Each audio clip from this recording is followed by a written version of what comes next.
I've got some warnings on friend.tech.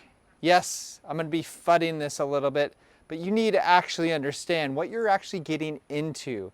Yeah, there's a lot of money to be made, but here are some red flags. And I'm just doing this for you to do your own due diligence. And if what I say doesn't bother you, have at it. Cool, but I'm going to get into this right now. All right, so this is from Suzanne NFTs, okay? Person on Twitter.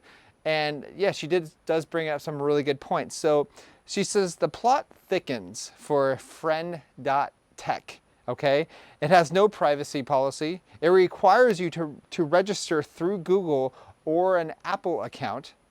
It can tweet or retweet for you.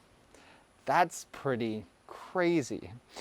It stays connected with your X account until you revoke. So do you want to know how to revoke? I'm going to get right into this. Okay, so go to settings and privacy, go to security and account access, and then go to apps and revoke app permissions. Here is a screenshot of the proof that they actually can tweet or retweet for you.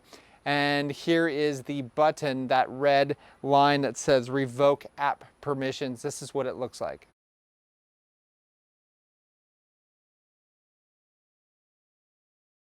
Now, let's go on to some more red flags here. It requires you to deposit money before you can test it, which is kind of unfair. I'd like to test it before you put some money on the wallet. So this is some of the issues that are going to be definitely coming up. People are going to feel like they lost their money, all right?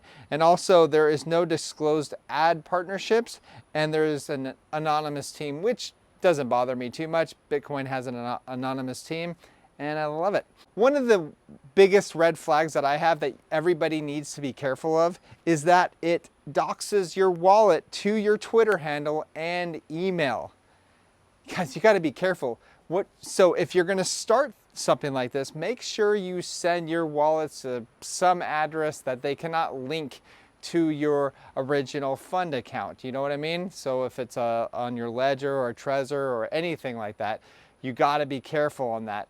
Make sure that it's completely brand new wallet, because the blockchain is forever, guys. And for those of you who think I'm like being overly paranoid, and those of you that don't really care about your privacy, well, this is from The Block. A leaked database of 101,000 tech.friend users links their ETH addresses. So yeah, people are finding out who's who and how much people have.